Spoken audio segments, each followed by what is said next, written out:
My name is Victor Fuhrman. Some call me The Voice. I've always been fascinated with human nature, spirituality, science, and the crossroads at which they meet. Join me now and we will explore these topics and so much more with fascinating guests, authors, and experts who will guide us to Destination Unlimited. In the fall of 2005, we ventured out to find an animal companion for our son Alex, who had just turned 14 and was ready for the responsibility. We visited several shelters with the understanding that we might not find the perfect dog the first time. We arrived at the Little Shelter in Northport, New York, our final stop for the day, and I dropped Alex and his mom off and parked the car. When I entered the office, Alex was on the floor with this large white and maroon spotted dog licking his face as if they were old friends. It turned out this Catahoula-Pointer mix had just been dropped off by prior adoptees who said she could not get along with their existing dog. After a long and thoughtful discussion, we adopted her. While thinking about a name for her, it occurred to me that she kissed Alex as soon as they met, and it seemed to be predestined that we arrived at just the right time. Kissed, met, and fate. We named her Kismet, the Arabic word for fate. Was this amazingly chance encounter really predestined? Was it fate? Is it possible that our immediate bonding with her was predicated on our all being together in a previous lifetime? My guest this week on Destination Unlimited, Dr. Shelley Kaehr, says that our companion animals' distinct personalities and behaviors reveal they've already lived with us and loved us in a different life. Dr. Shelley Kaehr has been a past life regression practitioner for 20 years. Shelley received her Ph.D. in parapsychic science from the American Institute of Holistic Theology and is a certified clinical hypnotherapist, master hypnotist, and master practitioner of neuro-linguistic programming. Her work has been featured on Coast to Coast AM with George Noory and William Shatner's Weird or What. She's the author of several best-selling books, including Meet Your Karma, The Healing Power of Past Life Memories. Her website is pastlifelady.com, and she joins us this week to discuss her newest book, Past Lives with Pets. Discover your timeless connection to your beloved animals. Please join me in welcoming to Destination Unlimited Dr. Shelley Kaehr. Good evening, Shelley. Reverend Victor, thank you so much for having me on the show. What a precious story you just told about Alex and Kismet. Absolutely. And one of the things that happened during that meeting with Kismet the first time is that we used to have this thing that when you had a difficult family decision, one of us would call out the word bug hug, which means we all sort of hug together like snug as a bug in a rug, and we would make the decision based upon that. And as soon as we bug hugged with Kismet, she ran right into the middle between the three of us, and we knew for sure that she was family. That is so absolutely precious. And I agree. I mean, how much more Kismet could it be than that? Absolutely. Shelley, please share with our listeners your path and how it led to your interest in healing, metaphysics, and past lives. Wow, that's a very long story, but I've always been interested in spirituality since childhood. I had a very eclectic upbringing, grew up in New Mexico and Arizona, and my father he managed the Kingman and Bisbee turquoise mines back in the 70s, and these were the same mines that the world's greatest psychic, Edgar Casey, visited during his lifetime, and I've written some books for them as well. And then we moved to Colorado Springs, and one of the most famous past life regression cases in history is the book, The Search for Bridie Murphy, yes, which is about this woman who had severe allergies. She was going to all the typical means to get some relief, and she ended up going to a hypnotherapist, and they were having some success, taking her into the past to her childhood. Finally, the hypnotherapist throws up his hands and says, "Would you please just go back to the actual source of these problems?" And she zipped back into this life in Ireland and relayed all these amazing details.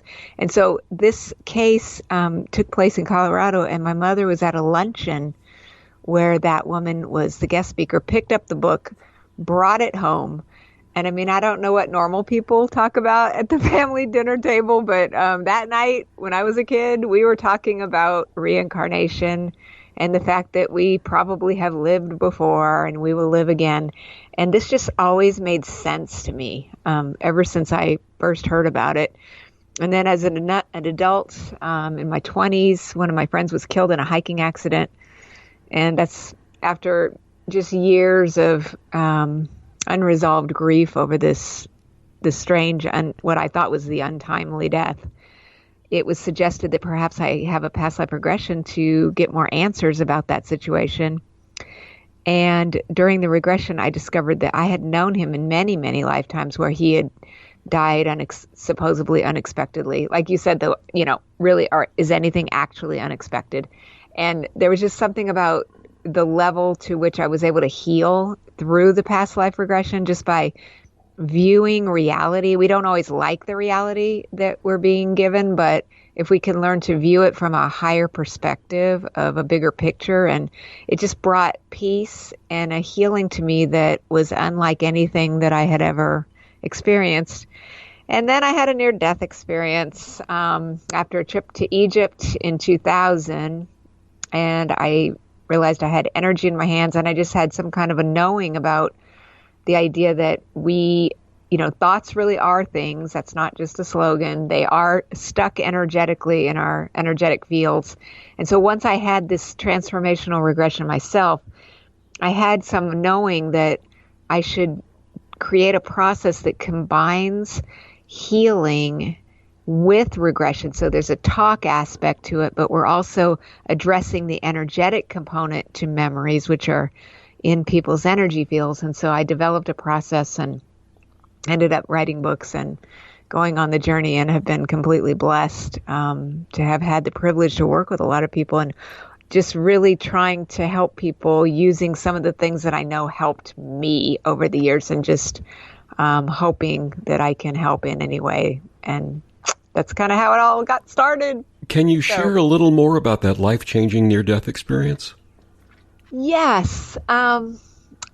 I was living in Denver at the time, and I was actually, I really love to travel. I believe that the soul is traveling back to places where we've lived in past lives. And so I was planning on going on a trip to Africa, and the people who were putting the trip together had canceled at the last minute. And so the trip was going to last a month. So one of my friends and I said, well, we're not going to go tell our boss that we're going to go back to work. So where do you want to go? Well, I want to go to Egypt. Well, I want to go to Turkey. So we took off just on a whim in the middle of the summer in July of 2000. So 20 years ago at this moment that we're in right now. And normal people don't go to Egypt in July. That's all I can tell you. So we ran around, and when I came home, I had just had something happen. I started hearing more audibly the inner voice, and I was hearing that there was something wrong with my heart. I was not going to live much longer, and I was not in an accident or anything, but one night I just got up and I just went into the light, and I was met there by a group of beings who are big light beings, very cerebral, not really very verbal. And the only person I recognized was my grandmother, who had passed away shortly after I was born. And there was that, nonverbal sense that I was supposed to come back. And then when I came back, I called some friends. They took me to the hospital, and they said, yeah, there really was a heart problem there. My heart was very, very low. So they hooked me up to some machines, kept me overnight until I stabilized. And then they just said, well, we don't know what's wrong with you. So they just put a rubber stamp on it, called it a virus, and sent me home. And then I started just having rushes of energy and just kind of a lot of knowing about things that were completely out of my actual awareness as just a regular person who was trying to have a regular life. And so from there, I just started, I think some of the family thought I was probably having a nervous breakdown. And so I ended up going back to school. I was going to get a psychology degree, but I probably needed a psychologist at the time, but I ended up switching gears and finding the American Institute of Holistic Theology. And started studying energy medicine instead, just kind of on a quest for myself to try to find out what was going on with me. And it just led me from, Reiki training to developing some different healing modalities to starting to do the regressions for others that had been so transformational for my journey. And then the adventure just continues as usual. Do you think the trip to Egypt was something that you had to do to get this process started? I actually do now more than I did maybe then. I don't think I was fully, how you go down the road of life and you have a different perspective. Because in 2019, I had a new book called Edgar Cayce's Egyptian Energy Healing come out. And during the writing of that, it's about the world's greatest psychic in his time in ancient Egypt. There was a lot of the things from the early 2000s that I had kind of either put away, forgot about, or just wasn't really concentrating on that have kind of come back in some kind of full circle way into my awareness. And so I definitely believe there is something of a higher nature there. And I know just in my soul that, and of course I've had regressions on this as well, but that I really do believe I have been in ancient Egypt. I think that's where we met. Probably, yes. I think anyone attracted to Edgar Cayce definitely has lived a life or two in ancient Egypt. Because I have a deep connection to being some type of either a priest or a court doctor in ancient Egypt. And that's for another show and another time. My guest is Dr. Shelley Kaehr. We're talking about her experiences, and we're going to be discussing her new book, Past Lives with Pets, Discover Your Timeless Connection to Your Beloved Animals. We'll be back with more of Shelley after these words on the OMTimes radio network. OMTimes Magazine is one of the leading online content providers of positivity, wellness, and personal empowerment. A philanthropic organization, their net proceeds are funneled to support worldwide charity initiatives via Humanity Healing International. Through their commitment to creating community and providing conscious content, they aspire to uplift humanity on a global scale. OMTimes, co-creating a more conscious lifestyle. Hello, I'm Lisa Berry. Join me every Monday at 1 p.m. Eastern Time for Light on Living. A chance to see new, hear different, and feel more as I shine the spotlight on all the ways to lighten the load of life's challenges. Light on Living is your link to that new way you're looking for, that new understanding that will enhance your life, and that positive connection that will support your growth. So join me and you'll gain insight and start to see things in a new way that motivates you. America, your children have an amazing superpower. They can help save lives by not having play dates. That's right. By replacing get-togethers with virtual play dates and video chats, they can help slow the evil spread of germs. And if your superheroes do go outside, make sure they continue their superhero wing by staying 6 feet away from others to protect everyone in America land. Find out more at coronavirus.gov. A message from the CDC and the Ad Council. So I'm a cat, and I just moved in with this new human, and she's got this little toy she's always playing with, all day long. Tap, tap, tap, tap, bloop, bloop. She can't put it down. There it is. Oh, and get this. She even talks to it. Last week, she asked it for Chinese, and guess what? Egg rolls showed up. Like magic. Humans have cool toys. A person is the best thing to happen to a shelter pet. Be that person. Adopt. Brought to you by the Ad Council and the ShelterPetProject.org. Hi, this is Bill Maher. I can find humor in almost anything, but one thing I never laugh about is cruelty to animals. If you don't get the joke either, write People for the Ethical Treatment of Animals, 501 Front Street, Norfolk, Virginia, 23510.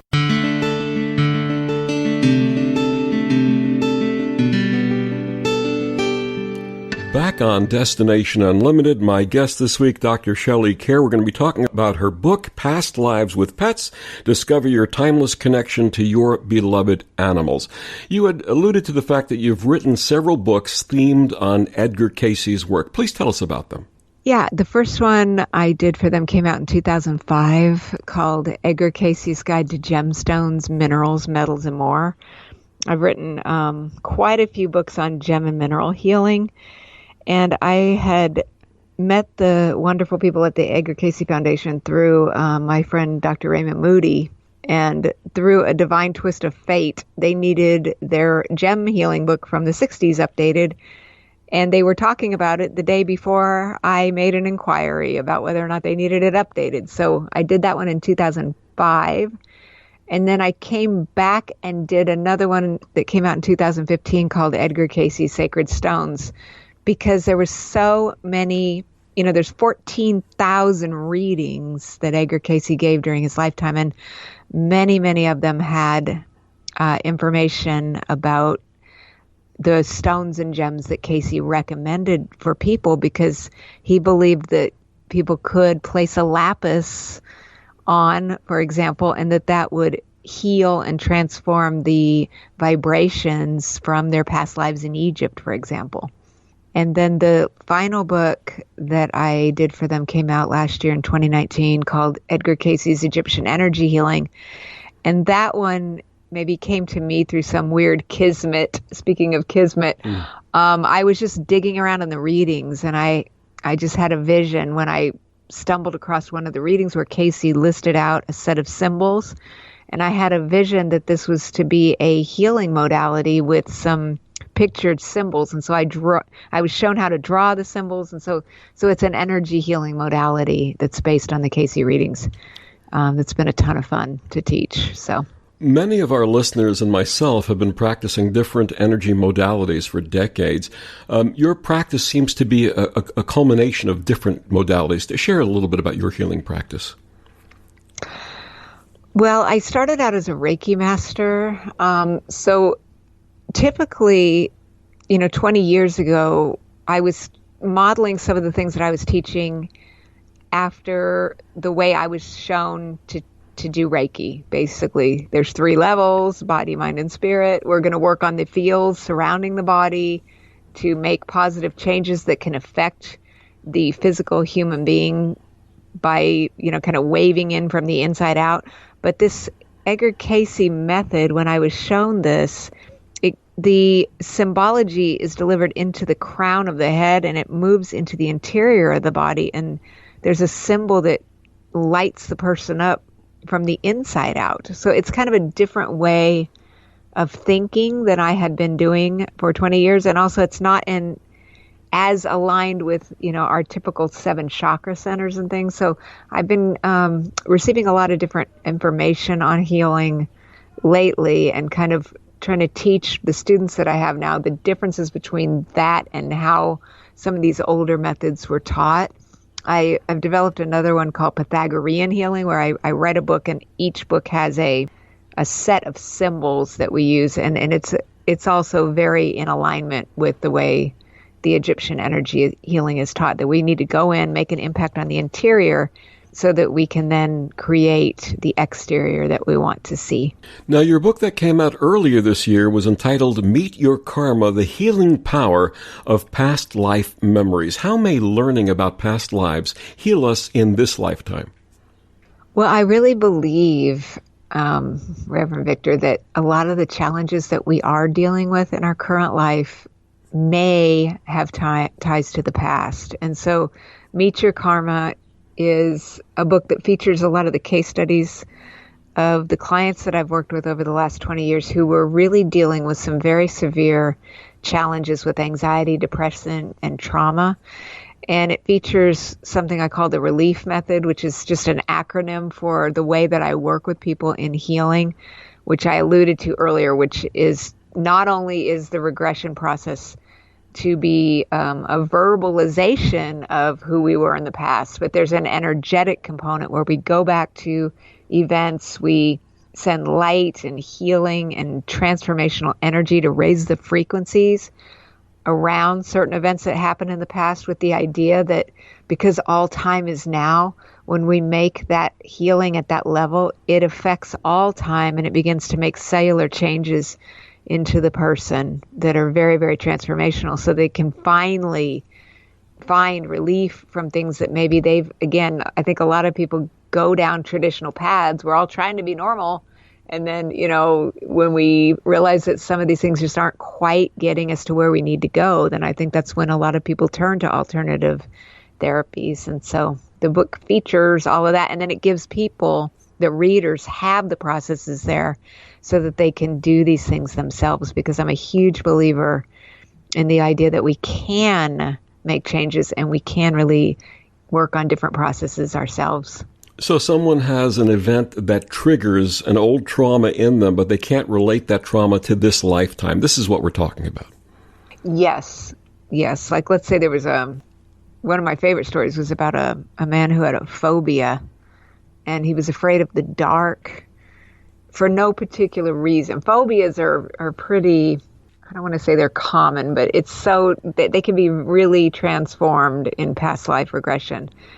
The man was constantly afraid of the dark, had no idea where this came from, and was able to go back into a past life where he was a little boy in a farmhouse in the 1700s and had fallen down some stairs in the dark. And so we just recreated that scene where he was able to turn on the light, go do what he needed to do, and then kind of energetically heal the vibrations around this fear that he had. And then the final step of the process is to take people out into a future memory where they can see and experience themselves in their current life future, being happy, healthy, freed of the challenge that they had previously. And when they can sense, oh, you know what, I can feel what it feels like to not be burdened by this anymore. And then they get up out of the session and start moving forward in their life, then they can really make huge changes. And in the case of this gentleman, I don't always run into everyone again, but I had run into him again a couple of years after our session. And he said it was immediate. He was able to go ahead and turn the lights out and start living a normal life. So if someone came to you for a past life regression therapy, what would that be like? Give us a description of what the session is like, the initial session.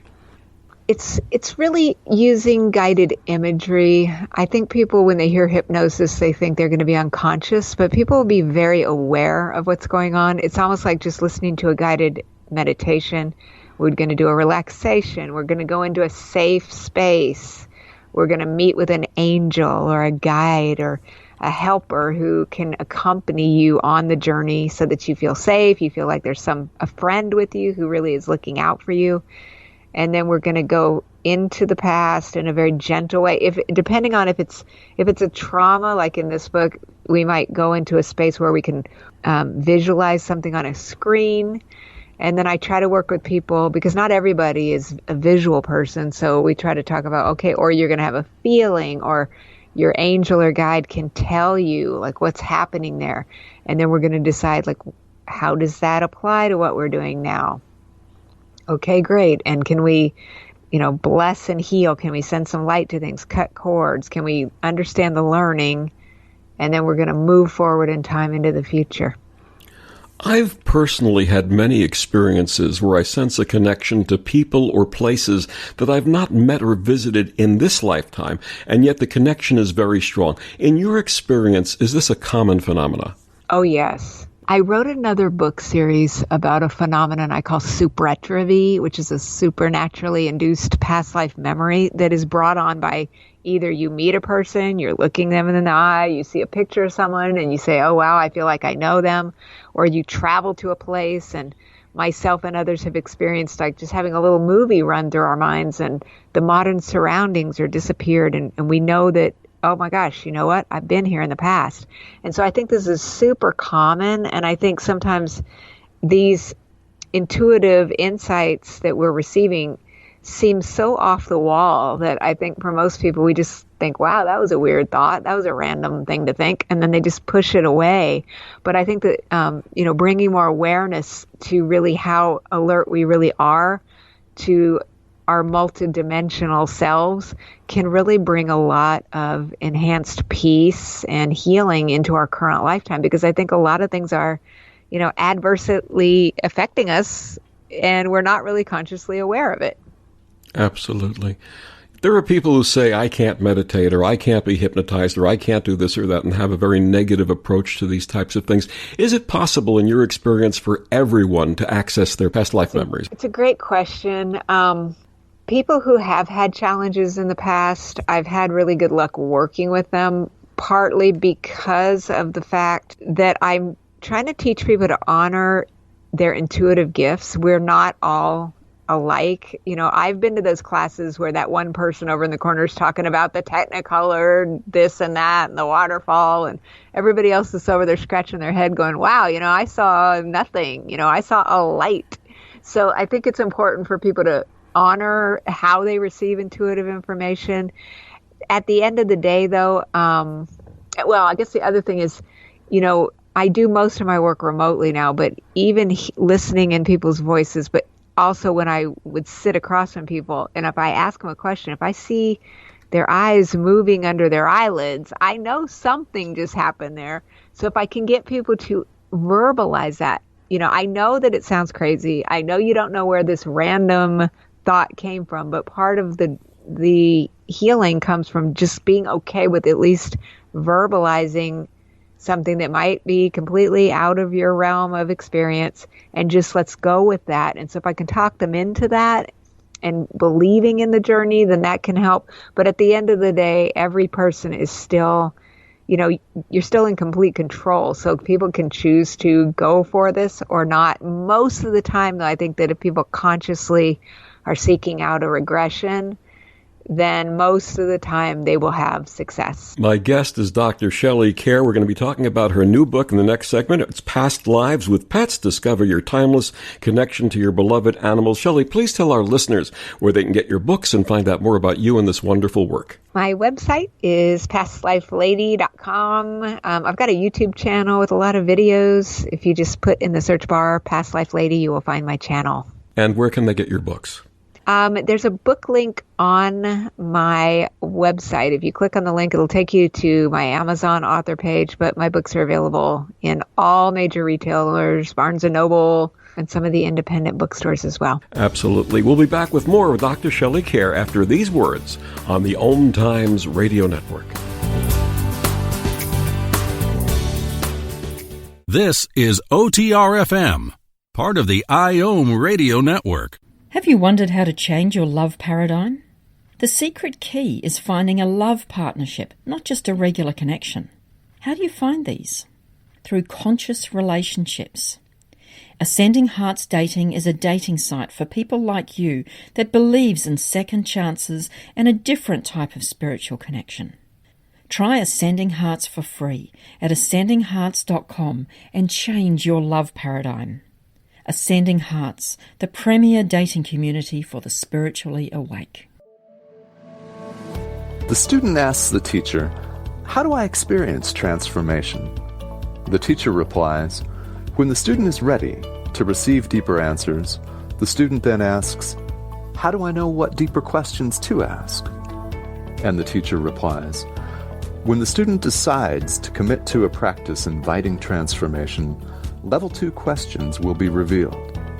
Hi, I'm Tomas Garza, and as a teacher and host, I'm inviting listeners to enroll in the mastery of transformation by joining me on Decide to Transform, your bridge to Level 2 answers. Tuesdays, 1 p.m. Eastern on OMTimes Radio. America, your children have an amazing superpower. That's right. They can help save lives by simply washing their hands. Just 20 seconds of thorough hand washing after they've coughed or sneezed or been outside can help fight against the dastardly spread of germs. Armed with only soap and water and hands, your superhero can protect you, your family, and everyone out there in America land. Amazing! Find out more at coronavirus.gov. A message from the CDC and the Ad Council. Okay, men, time to be an all-star caregiver. Drive them to physical therapy, doctor's appointments, be there emotionally and physically. Don't give up. Don't ever give up. Caregiving is tougher than tough. Find care guides at aarp.org/caregiving. Brought to you by AARP and the Ad Council.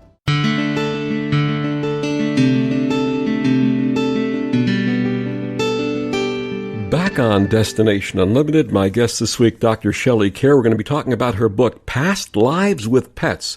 Discover your timeless connection to your beloved animals. What inspired you to write Past Lives with Pets? Well, it's actually because I have a wonderful little fuzzball cat named Biscuit, and I was just making jokes like I always do about what I would like to be in my next life is my cat, because he is so spoiled. Like, I'd like to have people carrying me around, waiting on me hand and foot. And I've just, kind of like your story with Kismet, I just met Biscuit in a really, what seemed to be, just kind of a Kismet way, let's just say. And I just thought it would be interesting. And from time to time over the past 20 years, these case studies are really pieces of other studies that people came in, and when they find out their pet has played a part in their past lives, it's kind of a pleasant surprise. And so I just thought maybe it would be very healing for people to compile these into a book and just bring this more into people's awareness that we really do have connections with our pets, and they're very important. How and when did you first recognize the animal companion-human past life connection?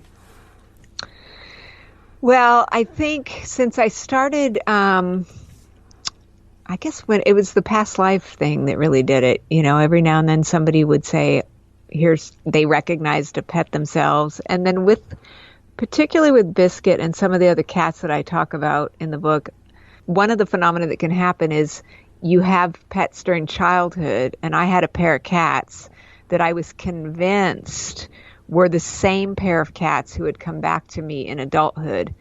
And so, you start to joke about these things, but then you start to talk to people, other people, clients, friends who feel the same way. And then when we do the regression process and we go, oh my gosh, you know what? I mean, that was funny and it was interesting, but I think it's actually also real. Earlier, I mentioned this idea of the spontaneous past life memories.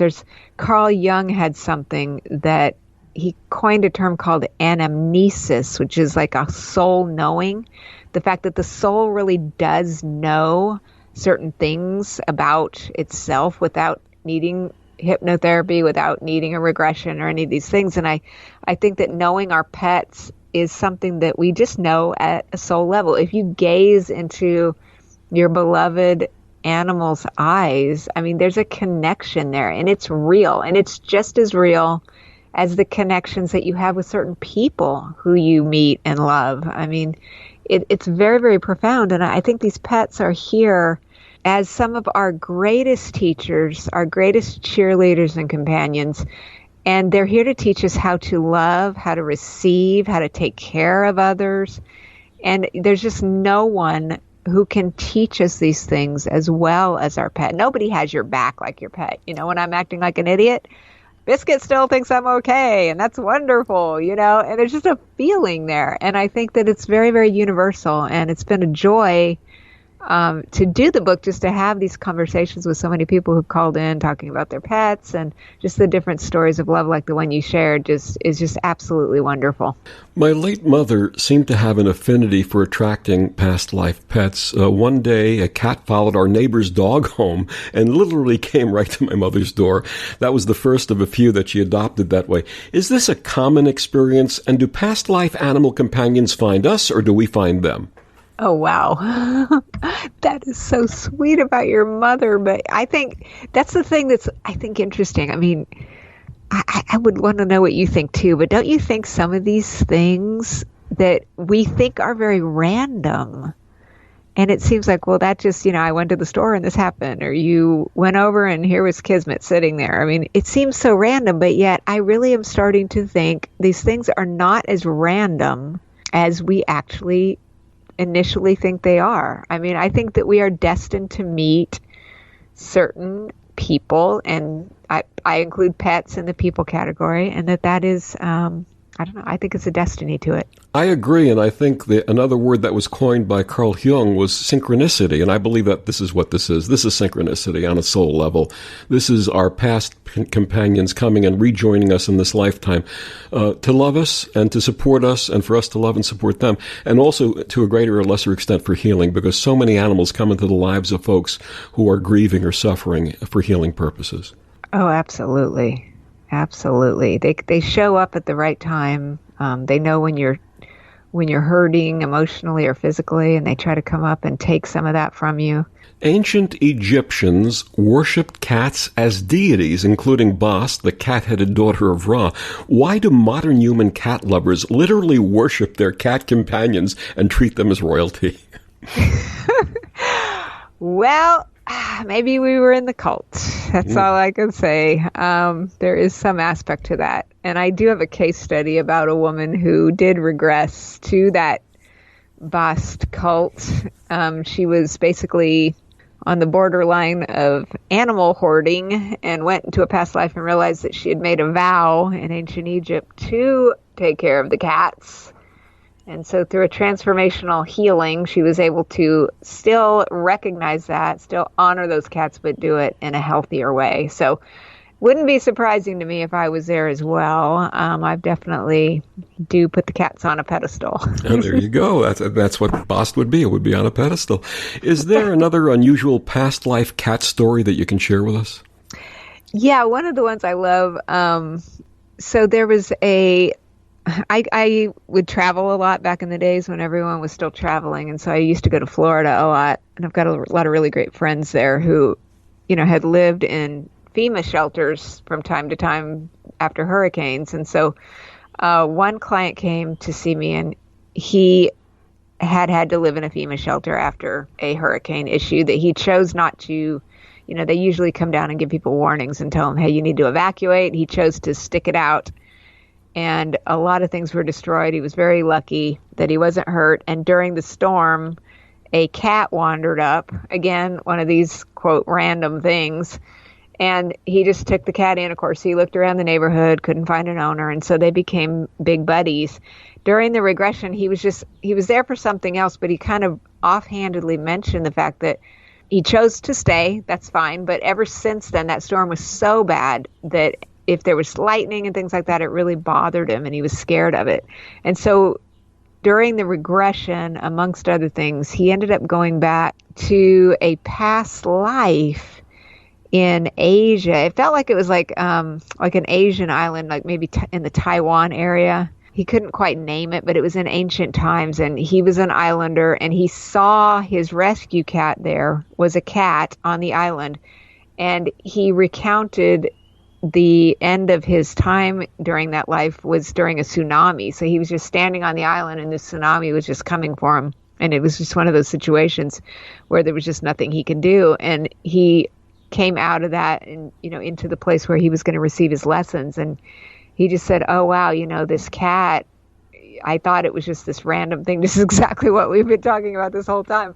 But, the cat really has been a friend to me for so long, and we're here for each other. And so he kind of took that very seriously. And during the next big storm, he made a decision, that from then on, he would definitely never take it for granted that you could get out. So I talked to him after the fact as well. And he talked about, there had been a storm. Wasn't as bad as the one that he had lived through, but he definitely packed up him and his cat, and sought higher ground, and they were still big buddies the last time I heard from them.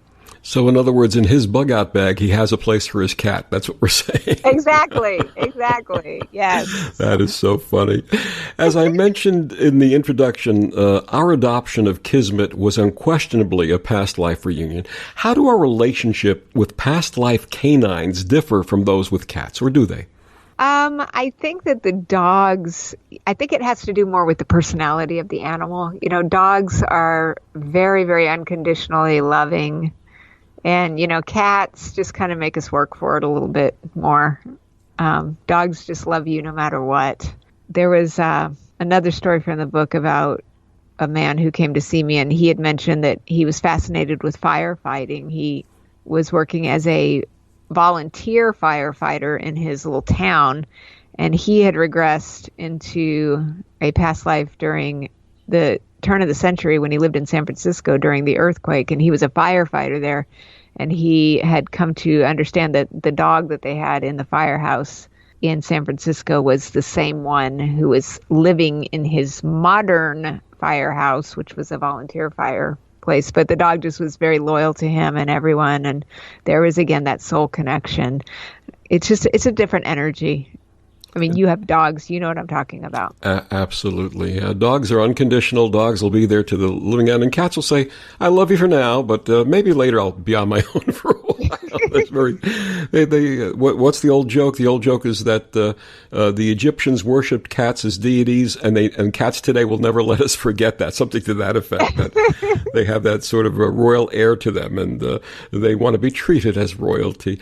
Culturally, are there differences between different cultures and the way they react to past life pets? Yes, because I think that there's several cultures that really believe that animals can come back and reincarnate, but usually like certain sects of Buddhism and things, but think of the animals more as a lower energy, a lower life form, and that we want to elevate and evolve into this human form.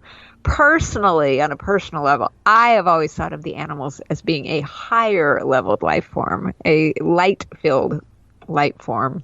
And then, of course, the Japanese and the Shinto religion, they actually worship animal deities. We've got some of the Hindu gods and goddesses coming in as animal forms. So the belief in that, I guess, is more of an Eastern phenomenon than it is in the West, because I definitely know there's many people who look at this book, they say, look, I'm a Christian, I don't believe in that.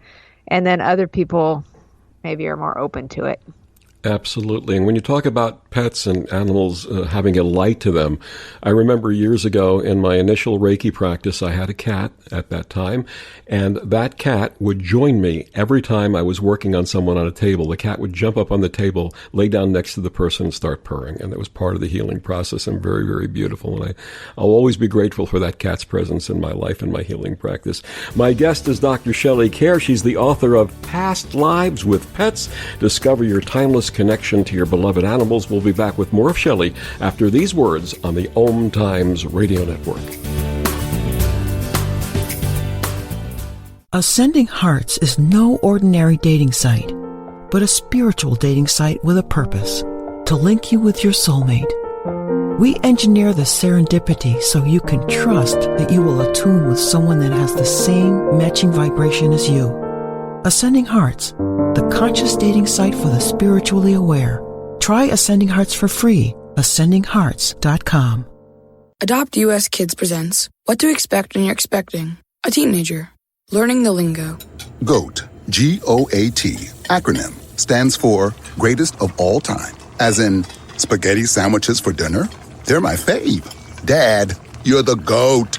You don't have to speak teen to be a perfect parent. Thousands of teens in foster care will love you just the same. Visit adoptuskids.org. Brought to you by the U.S. Department of Health and Human Services, Adopt U.S. Kids, and the Ad Council. A social distancing tip. Keeping your distance from others is important in slowing the spread of coronavirus. So here are some fun things to do alone. Read a book, take a walk, unpack your suitcase from that trip you took last September, paint a self-portrait, catch up on a TV series, do a puzzle. Remember, we should all stay home to lower the risk for everyone. For more info, visit coronavirus.gov. Let's all do our part, because we're all #AloneTogether. Brought to you by the Ad Council. Hello, I'm Sandy Sedgbeer, host of OMTimes Magazine's flagship radio show, What is Going On? My passion is sifting through information, research, and innovations from new thought teachers, speakers, and researchers pushing back the boundaries of what we know about life, energy, metaphysics, and the universe. I love shifting perceptions about who we are, why we're here, and how quickly impossible becomes normal when we open our minds, expand our awareness, and accept that the only limits that exist are those we place upon ourselves. So if you're the kind of forward-thinking, eager investigator of what lies beyond the current reality that most perceive, why not make a date to come play with me in the field of possibilities at 4 p.m. Pacific Time, 7 p.m. Eastern Time every Thursday, and together we can discover what's really going on. When you shop Goodwill, you don't just bring home a vintage dress or cat lamp. You bring home so much good to your community, because everything you buy funds local job training and more. Goodwill. Bring good home. Brought to you by Goodwill and the Ad Council.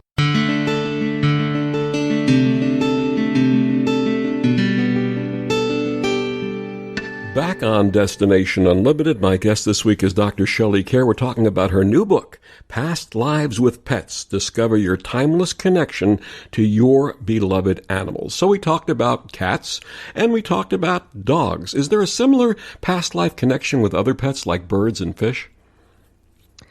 There are. One of the funny ones, this gets into kind of what we were talking about before the break, the level to which different people believe in animals and their ability to either reincarnate themselves, or some people, believe that they were animals in a past life. And so one of my clients went back. He said that he had gone on one of those South African journeys where they throw people into the cages in the water and they swim with the sharks. And he was talking about the fact that he was in there swimming with the sharks, and the sharks would all come up to him and they weren't trying to attack him. They were just looking him in the eye, being very friendly. And so he actually regressed into a past life where he told me he was a shark. I mean, people can say, well, that sounds completely insane. But the thing is, I'm not here to judge really what the people come up with, because he had a whole learning from that and how it was teaching him how to take care of himself in his current life. And, he found healing through that. But yeah, he actually thought he was a shark. By chance, was he of Finnish descent? Sorry about that. Oh. I'm sorry. I couldn't resist that. I'm sorry. But I'm bummed. But a bump is right. I'm called the inveterate feeder. If it walks or talks, I feed it. And I have had a relationship, especially more recently since the quarantine here in New York. We have a tiny little urban garden behind our house. And I've always fed wild birds and squirrels and anything that would come my way. And I've developed a relationship with a family of 6 squirrels, and they seem to just know me. I mean, I walk outside. Obviously, I'm feeding them, so they're attracted to that. Are there people who have affinity with, like, groups of animals?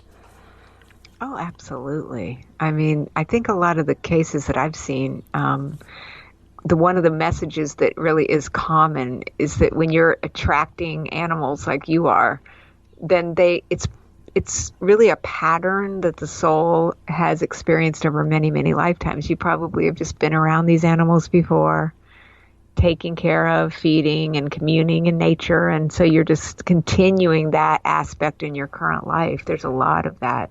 I think it's wonderful. We had a funny thing happen. We have a little hose spigot on the side of the house, and I kept finding it turned on, and no one in the family said that they'd left it on. And I would shut it off, and I'd come back. And one morning I heard this commotion by the hose spigot, and I looked out the window, and there was a squirrel literally dancing on the hose spigot, turning it on, and then bathing in the water that was shooting out adjacent to the hose. So I named the squirrel Einstein. I said, this squirrel's a genius, being able to turn the water on and take advantage of it. And then I found out she was actually Einstina. She had a family. So it was a wonderful, wonderful experience. And now her kids are hanging out with me, and I feed them every day. So yeah, absolutely. I remember in old Western movies, the to-the-end bond between cowboy and horse.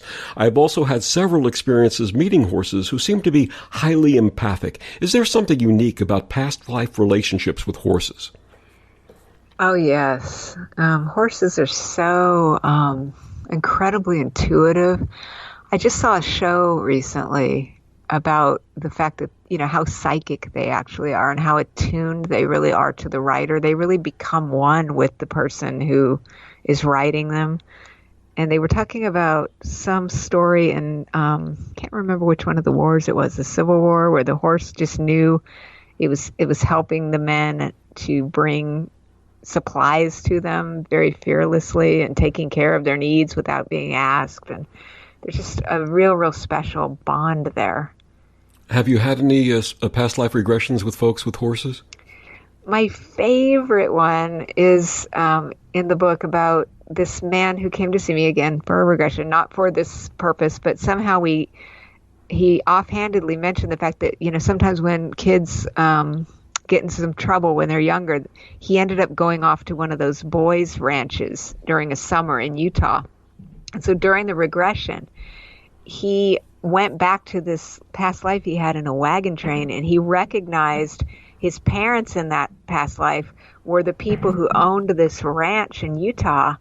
And he was just really moved because they were the ones that taught him about horses, and he was really a farrier and he was a horse trainer in his current life that he never would have been had he not had some trouble in his youth. And I just think it reminds us that, we all have challenges, but we can overcome those. And sometimes our challenges end up becoming our greatest gifts. And his connection to the horses, kind of like maybe your connection to squirrels and other things, he realized, oh, wow, this is something that I've been doing for a long, long time, over many, many lifetimes. And it's just an important part, not only of your current life, but of your soul journey. Absolutely. In Past Lives with Pets, you offer some spiritual tools for working with our pets. Can you share one or two? Yeah. One of the big aspects of this book in the guided journey section involves the sad grieving that we do when we lose our pets. Because this is something I hear from a lot of readers who are just really struggling with that. And I know that I have just really, really had a hard time with that. So there's a journey that we go on that's a version of a journey that I do with people where we're able to go into a peaceful space and meet with our pet who we've lost and just reconnect with them and reestablish that loving connection and heal the heart. There's other guided journeys where we are able to go meet with an animal guide to receive guidance. And then, of course, there are some past life journeys to either go see how you've known your pet in the past, or if you are like me and you had a pet in childhood who's come back, there are journeys to help people identify that as well. The grief over losing a pet is often as profound, and in some cases more profound, than the loss of a family member, isn't it? Oh my gosh, yes, yes. And I think it gets back to that idea, like a lot of people, even if you live alone, even if you live with your family, your pet is with you constantly in intimate moments and quiet times when no one else is around. You're talking to them, they're confiding and comforting you in troubling times, and in happy times they're celebrating with you. And because, even cats and dogs, if we have them for 10 years, let's say, that's still a major chapter of your life. The love there is profound, and it can just be really, really devastating. And so I just hope that this journey brings peace and healing to people. And I've got a video of it up on my YouTube channel if people would like to go take a look at that one. Now, I mentioned the fact that I communicate with birds and I communicate with squirrels, and I also communicate with four-leggeds too. What do you offer in terms of communication with our pet companions? Oh, yes. There are some exercises also about talking about, how to hear them, how to hear what they need. I was just asked this recently. The pets, they really have very simple needs, which is called food. Food, love, shelter, companionship. There's kind of a limited repertoire there. So, and it sounds like you're feeding everyone and communing with everyone. So, I'm sure you're the most popular thing in town, which is wonderful. Absolutely. And how would you suggest that people communicate with their companions? Just sit quietly with them and just ask a question. And then it's like waiting for a thought to come. It's similar to regression in a sense, because if I ask questions like, okay, where are you in the past? You're thinking about the first thought that comes into your mind, and you're trying not to judge it. So if you want to know, well, how are you feeling today? You're asking your dog that. Just sit quietly, petting them, clear your mind, and then start just using that aspect of your imagination, which is where you get your intuitive guidance, to begin to receive the answer to that question, and then trust what you're receiving. I remember in all my communication with animals that I use visualization of images rather than try verbal, because verbal doesn't mean anything really unless they have some type of higher training and they're trained to respond to certain vocabulary and words. But the concept of sharing images is so powerful, isn't it? Oh, yes. I think like an image of something that they love. I guess you're right about that this happens sometimes in regression. If the person goes back into a past life where, as an animal, then they don't have the same, obviously, they have no vocabulary. They can't, express things in words. So you might express things through an image of food that they like. Maybe that's a lot of what animals are concerned about. Maybe you could show them a different kind of food, or show them the food they love, or some other image, and then you start getting a reaction out of them, and you just kind of gauge it that way as well. Absolutely. What would you like your readers to take away from Past Lives with Pets? Really the feeling of unconditional love. I added a little journey right at the end of the book where we can go on a guided trip into that space where you just connect with the feeling of love that your pet has for you, and allow that love to just move into every cell in the body, because we so need love and compassion ourselves, and so that we're able to more fully give that to others. And I think by tuning into the love and being open to the love that our pets have to give us, we become a better version of ourselves and can really show up in a better way for each other. Absolutely. What's next for Dr. Shelley Kaehr? I am in the process of creating an online school because all of my traveling was canceled this year, of course. And so I'm really excited about it. I've been teaching energy healing classes. I'm going to have the relief method on the school where people can actually come with me through videos to go through the relief method in a really slow and gentle way. And I'm just putting up all kinds of classes.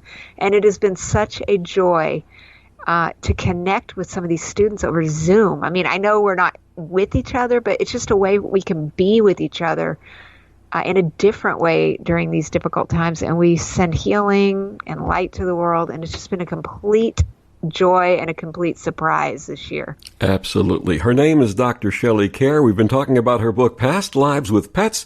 Discover your timeless connection to your beloved animals. Shelley, one more time, please tell our listeners where they can find your website and more about your books. Yeah, they can come to my website. It's pastlifelady.com.